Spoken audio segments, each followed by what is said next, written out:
प्रश्न या ठिकाणी दिलेला आहे 15% मायनस इन ब्रॅकेट 25% चे 15% चे 15% किती. आता सर्व 15% दिलेले आहेत 15 फक्त या ठिकाणी एक साइन चेंज करून दिलेलं आहे आणि ब्रॅकेट दिलेला आहे. म्हणजेच अगोदर आपण काय करूया, हे 15% जशाला तशीचे त्यांची मांडणी करून घेऊया.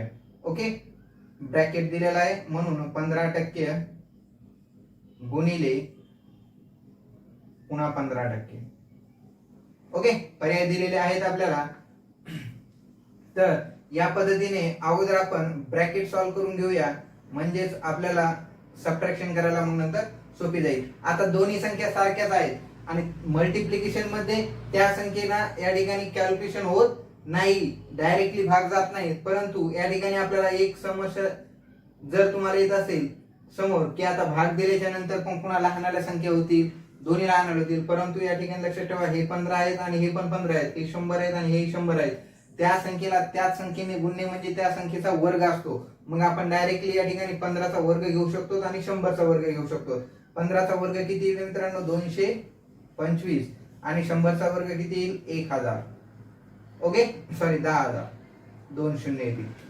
बघा या ठिकाणी हे 2 शून्य आणि हे 2 शून्य, 4 शून्य ऍज आपण ठेवूया. त्याचा वर्गही आपल्याला जर माहित नसेल तर मग आता या ठिकाणी त्याची सबट्रॅक्शन जर करायची असेल तर अगोदर आपण या ठिकाणी त्यांचा दोन्ही संख्यांना काय करूया, भाग देऊन सबट्रॅक्शन करूया. नंतर अगोदर भाग देऊया. आता 15ला जर 100 ने भाग दिला तर काय बेटा 0.15, 2 शून्य आहेत म्हणून दोन संख्यांच्या नंतर डेसिमल. ओके, त्यानंतर सबट्रॅक्शन या ठिकाणी 1 2 3 4 शून्य आहेत, म्हणजेच या ठिकाणी 0.0225 एवढं उत्तर आपल्याला या ठिकाणी या दोन्हीचा जर भाग दिला तर मिळेल. आता संख्यामध्ये साइन जे दिलेलं आहे ते साइन आहे सबट्रॅक्शनचं. ओके, मग त्यांची जर सबट्रॅक्शन करायची असेल तर आपल्याला त्याची उभी मांडणी करून त्यांची सबट्रॅक्शन करून घेता येईल. आता उभी मांडणी करते वेळेस लक्षात ठेवा या ठिकाणी 0.15 दशांशाखाली दशांश चिन्ह येणं गरजेचं आहे, म्हणून या ठिकाणी आपण दशांश चिन्ह जशाल तसं ठेवू. आता दिलेल्या संख्या 0.225 अशा पद्धतीने मानून त्यांची सबट्रॅक्शन करून घेऊया. आता या ठिकाणी कोणतीही संख्या नाही म्हणजेच आपण या ठिकाणी 0 देऊन त्यांना समतुल्य करू शकतो. आता या ठिकाणी 0तून 5 जात नाही म्हणून या 0 कडून भागही घेता येत नाही. या 5 कडून 1 घेऊया. या ठिकाणी घेतले तर 10 होतील. या ठिकाणी घेतले या 10 कडून घेतला त्या ठिकाणी 9 राहतील, या ठिकाणी 10 होतील. ओके, हातच्याची वजाबाकी बघा. मग या ठिकाणी 10 मधून 5 गेले 5 राहतील. या ठिकाणी 9 मधून 2 गेले 7 राहतील. आता या ठिकाणी 4 राहिले, 4 मधून 2 गेले 2 राहतील. 1 मधून 0 गेला 1, 0 दशांश ऍज इट इज. म्हणजे या ठिकाणी या दोन्हींची सबट्रॅक्शन जर केली तर फायनली उत्तर आपल्याला मिळतं 0.1275. ओके, हे पर्याय क्रमांक 2 मध्ये आपल्याला पाहायला मिळेल 0.125. अशा पद्धतीने तुम्ही सबट्रॅक्शन करून दिलेल्या या पर्सेंटेजचा प्रश्न जो आहे तो सॉल्व्ह करू शकता आणि या अपूर्णांकालाही तुम्ही पर्सेंटेजच्या अपूर्णांकाला दशांश स्वरूपामध्ये लिहू शकता. ओके, चल आता आपल्याला काही परीक्षेतील काही महत्त्वाचे एक्झाम्पल येणार आहेत की नेहमी तशा प्रकारचे प्रश्न येतात, जसे की दुधाचे प्रमाण असो किंवा गुणांचे प्रमाण असो किंवा लोकसंख्याची वाढ असो, लोकसंख्येची घटता असेल, त्यानंतर तुम्हाला कमीत कमी पगार दिला त्या ठिकाणी किती संख्या वाढवल्या जाईल, यासारखे वेगवेगळे जे प्रकार आहेत त्याचे वेगवेगळे फॉर्म्युले असतात. ते फॉर्म्युला सोबत मी प्रश्नासोबत फॉर्म्युला देतो, त्यावेळेस तुम्ही फॉर्म्युला नोट डाऊन करून घ्यायचा आणि तो पाठांतर करायचा. ओके, बघा बोर्डवर एक एक्झाम्पल दिलेलं आहे. यासारखे एक्झाम्पल तुम्हाला परीक्षेला विचारलेले असतातच. बघा या ठिकाणी तुम्हाला या ठिकाणी प्रश्न दिलेला आहे, राजूचा पगार विशाल पेक्षा 20% ने कमी आहे, तर राजूचा पगार राजू पेक्षा किती टक्के जास्त आहे. ओके, मग आता या ठिकाणी मी पगार घेतलेला आहे, तर तुम्हाला पुस्तकामध्ये एखाद्या वेळेस प्रमाण असू शकतं, कशाचं, दुधाचं प्रमाण असू शकतं, लोकसंख्येचं प्रमाण असू शकतं, गावातील लोकसंख्या कमी 20% ने कमी आहे, 20% ने जास्त होतील तर किती, अशा प्रकारचे तुम्हाला फक्त वर्ड चेंज करून यावर आधारित प्रश्न विचारलेले असतात आणि या ठिकाणी पर्सेंटेज चेंज झालेले असतात. तर बघा या ठिकाणी अशा प्रकारचा जर प्रश्न असेल तर आपल्याला प्रश्न सोडवायच्या अगोदर त्याचा फॉर्म्युला माहित असणं खूप गरजेचं आहे. तर याचे पर्याय घ्या, 20%, 25%, 30% आणि 40%.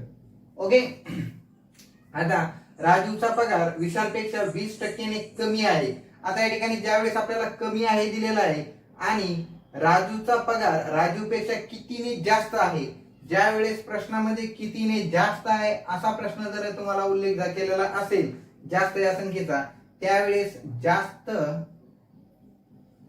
टक्के बरोबर. ओके, 100 गुणिले टक्के भागिले 100 मायनस टक्के हा फॉर्म्युला परमानंटली लक्षात ठेवा. ओके, पाठांतरच करून घ्या. सोपा आहे फॉर्म्युला. 100 100 दोन्ही याच्यामध्ये आहे, छेदामध्ये अंशामध्ये. फक्त एका ठिकाणी गुणिले आहेत, एका ठिकाणी मायनस आहेत. ओके, मग वजा आणि गुणिले हे दोन साईन, बाकी सर्व संख्या कशा आहेत सारख्याच आहेत. प्रश्नामध्ये दिलेले टक्के आपल्याला पाहायला वरील प्रश्नामध्ये मिळतात. मग यासारखा प्रश्न जर आला असेल तर या फॉर्म्युला असं तुमच्या डोळ्यासमोर जर असेल तर तुम्ही हा प्रश्न 2 मिनिटाच्या आत सॉल्व्ह करू शकता.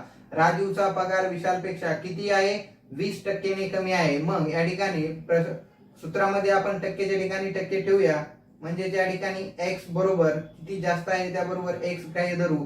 त्यानंतर 100 गुणिले किती टक्के आहेत 20 भागिले 100 मायनस 20. ओके, आता या ठिकाणी आपण सूत्रानुसार त्या संख्या त्या सूत्रामध्ये काय केलेल्या आहेत ठेवलेल्या आहेत. बघा, सूत्रामध्ये संख्या ठेवण्याच्या अगोदर तुम्हाला सूत्र पाठांतर असणं गरजेचं आहे. मी वारंवार तेच सांगतोय तुम्हाला, सूत्र पाठांतर करा तरच यासाठी प्रश्न तुम्हाला कमी वेळेमध्ये सोडवता येतील. बघा, या ठिकाणी सूत्रावर आधारित आहे सर्व काही हा खेळ. बेटा बघा, या ठिकाणी आता या ठिकाणी अगोदर सबट्रॅक्शन करून घेऊया आणि गुणाकार करून घेऊया, त्याच्यानंतर राहिलेली क्रिया म्हणजे आपली भागाकाराची असेल. ओके, बघा या ठिकाणी या दोघांचा जर गुणाकार केला तर 1 2 3 0 ऍज इट इज ठेवायचे आणि बे एक बे. ओके, 100 0 100 आणि 100 दोन्ही 200. त्यानंतर या दोन्हीची जर सबट्रॅक्शन केली तर किती येणार आहे मित्रांनो, 80 येणार आहे. तर या ठिकाणी x बरोबर, मग आता x बरोबर 2000 भागिले 80. ओके, या ठिकाणी 0 0 काय होणार आहेत, कट होणार आहेत. म्हणजेच आता राहिलेली संख्या आहे ती 200 आणि 8. आता या ठिकाणी 8 ने 200 ला पूर्ण भाग जातो किंवा नाही, ही टेस्ट ऑफ डिव्हिजिबिलिटी मध्ये आपण पाहिलेलं आहे. जर संख्यांच्या एकक व दशकस्थानी जर 2 शून्य असतील तर 8 ने त्या संख्येला पूर्ण भाग जात असतो. तर बघा या ठिकाणी देऊन पाहूया. 8 1 8 8 2 16 राहता 4 8 45 म्हणजेच 25%. आपलं फायनल उत्तर राजूचा पगार किती टक्क्यांनी जास्त आहे, 25%नी जास्त आहे. अशा पद्धतीने तुम्ही प्रश्न सॉल्व्ह करू शकता. बघा या ठिकाणी आपण हा फॉर्म्युला अत्यंत महत्वाचा आहे आणि तोच या ठिकाणी यूज केलेला आहे. आणि तुम्हाला यासारख्या प्रश्नामध्ये किती टक्के जास्त आहेत, किती टक्के प्रमाण कमी आहे, किती टक्के, आता कमीचं ज्यावेळेस विचारलं जाईल त्यावेळेस आता दुसऱ्या प्रश्नामध्ये तुम्हाला मी सांगणारच आहे. परंतु जास्त ज्या ठिकाणी होतो, या जास्त या संख्याचा या शब्दाचा ज्या ठिकाणी उल्लेख केला जातो त्यावेळेस जास्त पर्सेंटेज बरोबर 100 गुणिले टक्के भागिले 100 मायनस टक्के एवढं लक्षात ठेवायचं. ओके, चला पुढील प्रश्न पाहूया. आता या ठिकाणी राजूचा पगार विशालपेक्षा 20%ने जास्त आहे. तर आपण या ठिकाणी कमीच्या ठिकाणी काय करूया, जास्त करूया. जास्त आहे तर राजूचा पगार राजूपेक्षा किती टक्केने कमी आहे. मग या ठिकाणी काय झाला, कमी झालेला आहे. म्हणजेच आपण प्रश्नामध्ये चेंज केलेले आहेत. तर आपल्या पर्यायामध्ये शेवटचा पर्याय यापैकी नाही ठेवूया, म्हणजे आपल्याला या ठिकाणी प्रश्नाचं उत्तर जे येईल ते फाइंड करता येईल. बघा, आपण प्रश्न सोडून घेऊया सगळं. आता या ठिकाणी फक्त प्रश्नामध्ये एक चेंजेस केले मी, की 2 नावं चेंजेस केलेत. ओके, या ठिकाणी कमी होतं, या ठिकाणी जास्त होतं. आता या ठिकाणी जास्त आहे, या ठिकाणी कमी आहे. तर ज्या वेळेस आपण कमी टक्के फाइंड करतो, ज्यावेळेस आपण जास्त टक्के फाइंड करतो त्यावेळेस काय फाइंड केलं होतं सूत्र आपण, जास्त टक्के बरोबर 100 गुणिले टक्के. ओके, भागाकारामध्ये 100 मायनस टक्के.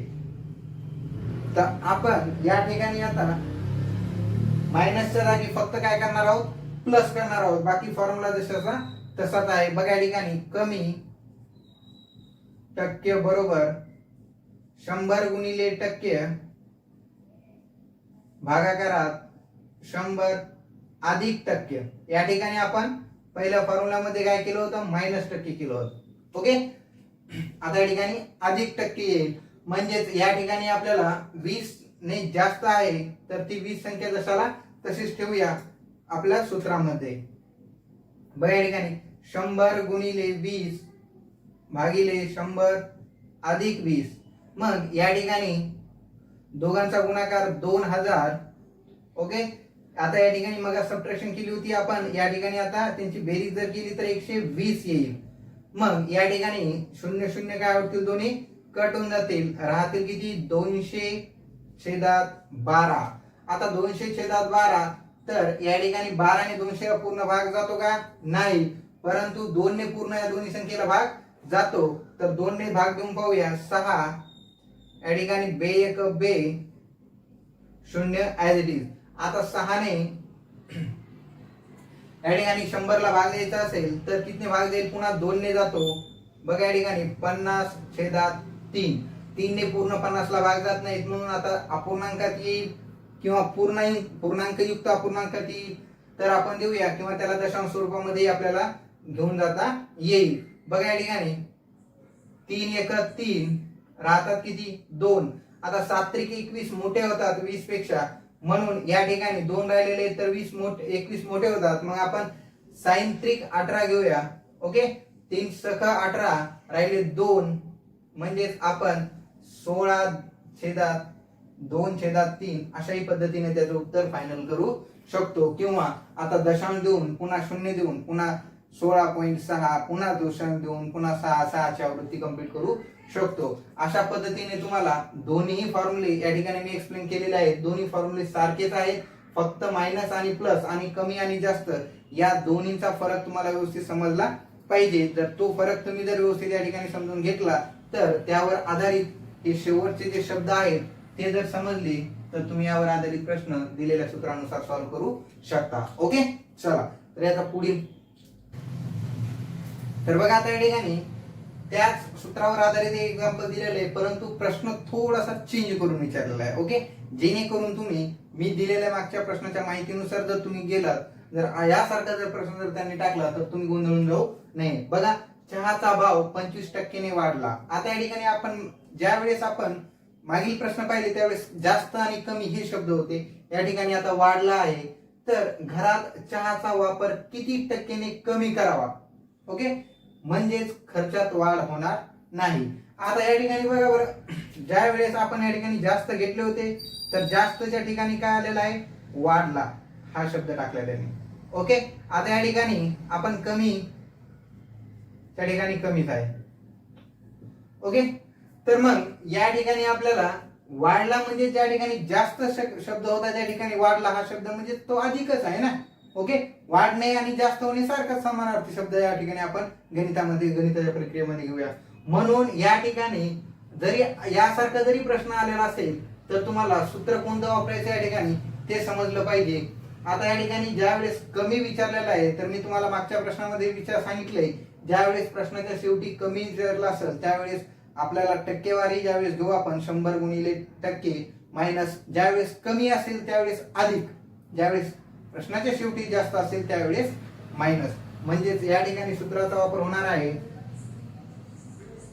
कमी टक्के बरोबर वापर किती टक्के कमी करावा. म्हणजे आपल्याला कमीचाच प्रश्न विचारलेला आहे. प्रश्न व्यवस्थित जर वाचला तर तुम्हाला सर्व जाग्यावरच मिळून जाईल. उत्तर फाइंड करायला जास्त अवघड होणार, कठीणामध्ये जायची आवश्यकता नाही. आता दिलेले अधिक टक्के म्हणजे 25% जशाला तसे ठेवायचे, गुणिले 25 छेदात अधिक आहे म्हणून 25. ओके, आता या ठिकाणी आपण 25 गुणिले 100 म्हणजेच या ठिकाणी 0 जशाला तसे ठेवून 25 1 25 2 0 जशाला तसेच ठेवूया. आता या ठिकाणी 25 आणि 100 म्हणजेच 125. ओके, 125 होता. आपण जर 25 ने जर भाग दिला दोन्ही संख्येला तर 25 ने भाग जातो, तर 25 1 25. ओके, राहतात 0 ऍज इट इज. या ठिकाणी 25 5 सव्वाशे, 25 5 1,600. मग 25 दोन्ही 5 दोन्ही 10, 0 ॲज इट इज, म्हणजेच 20% खर्च कमी करावा, म्हणजेच खर्चात वाढ होणार नाही. 20% खर्च कमी करावा पर्याय क्रमांक 1 मध्ये आहे फायनल आन्सर आपलं.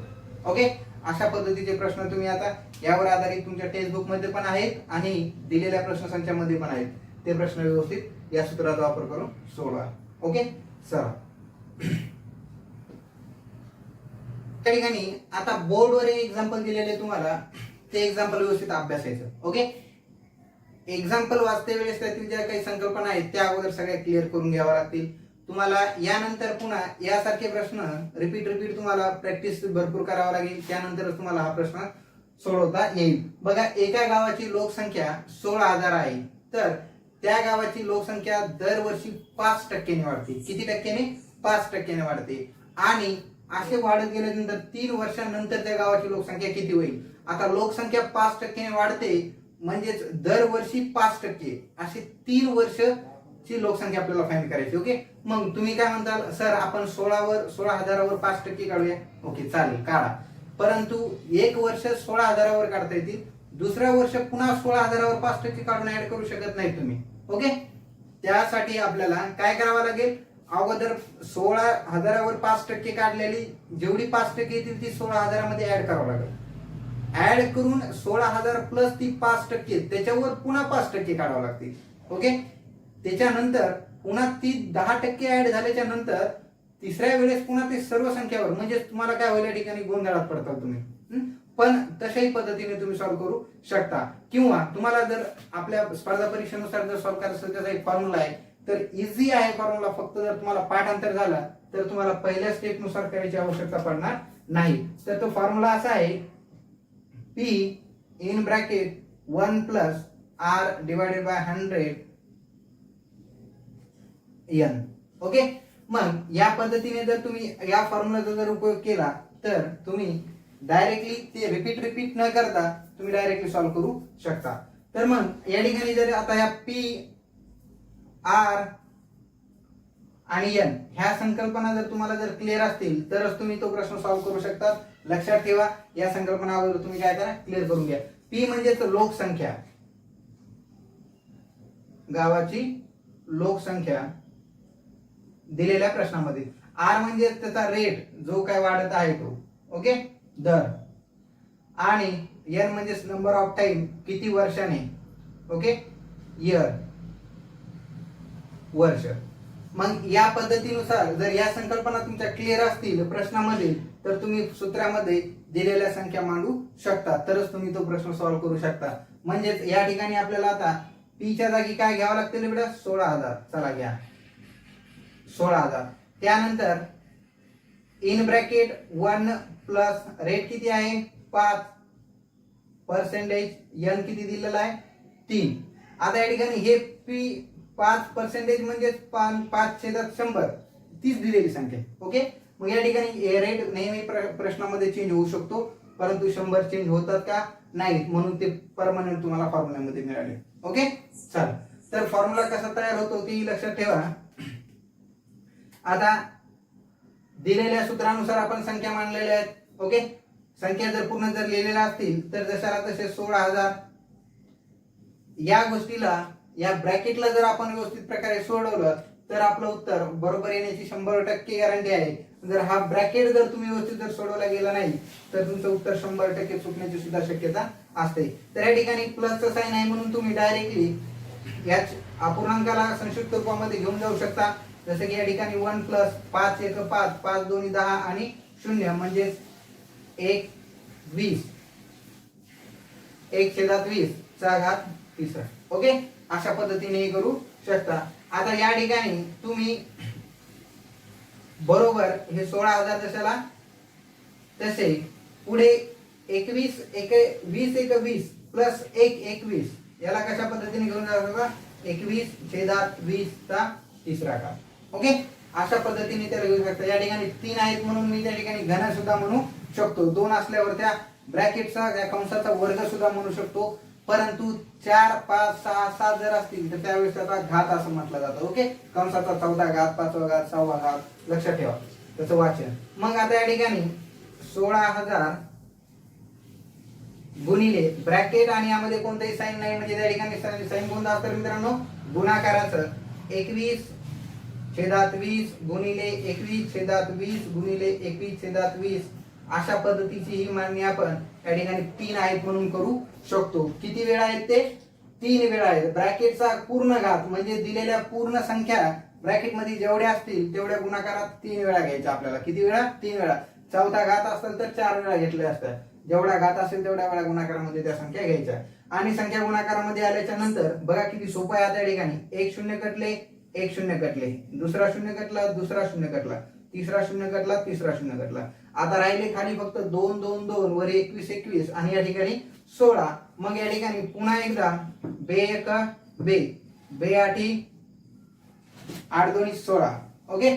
त्यानंतर पुन्हा बे 1 बे, पुन्हा या ठिकाणी बे 2 बे चोक 8, पुन्हा या ठिकाणी बे 1 बे आणि बे 2 4. आता या ठिकाणी राहिले 2 गुणिले 21 गुणिले 21 गुणिले 21.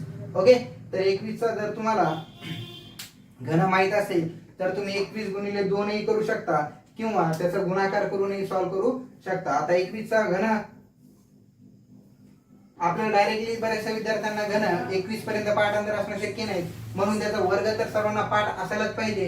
21 चा वर्ग आहे 441 गुणिले 21. ओके.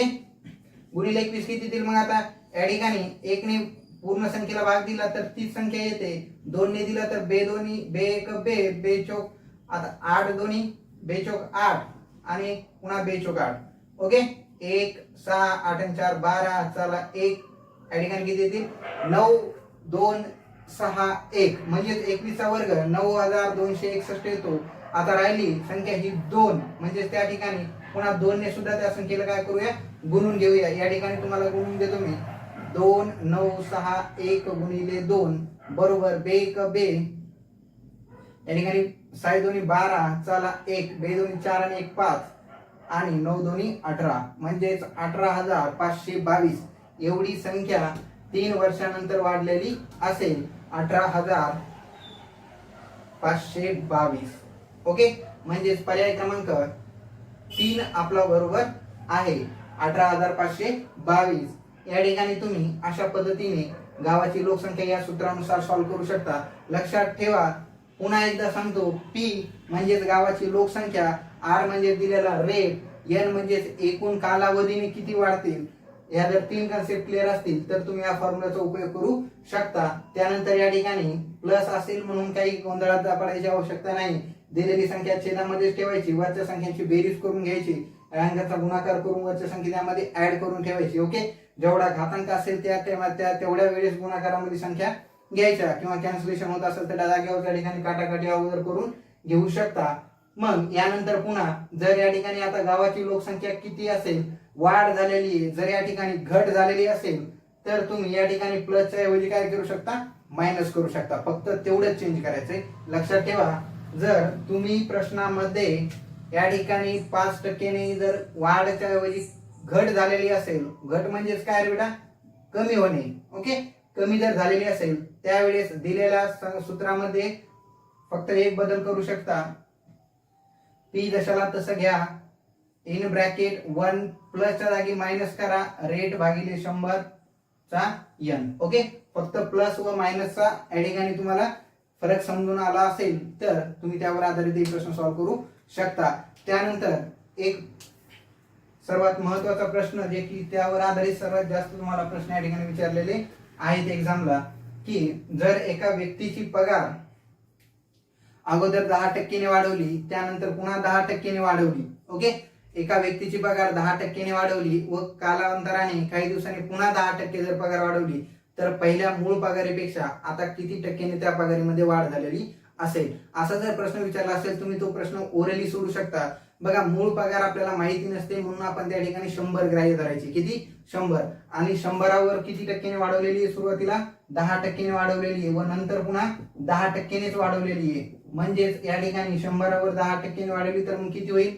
110 होईल. पुन्हा या 110वर काही दिवसांनी पुन्हा 10% वाढवले, म्हणजेच या ठिकाणी 0 0 कटले 0 0 कटले, म्हणजेच 11 रुपये पुन्हा वाढले, म्हणजेच 110 आणि 11 की झालेले ते 121. अगोदर 100 रुपये पगार होती, आता 121 झालेली आहे, म्हणजेच 21 चा फरक आलेला आहे, म्हणजेच 21% पगारामध्ये काय झालेली आहे, वाढ झालेली आहे. यासारखे ओरली प्रश्न तुम्ही बरेचसे तुमच्या मनाने तयार करून सॉल्व्ह करू शकता. जेवढी प्रॅक्टिस करताल पर्सेंटेजची तेवढ्या प्रमाणात तुम्हाला प्रश्न सोडवायला सोपे जातील. ओके, चला यावर आधारित पुन्हा काही जर प्रश्न असतील तर तुम्ही निश्चितच विचारू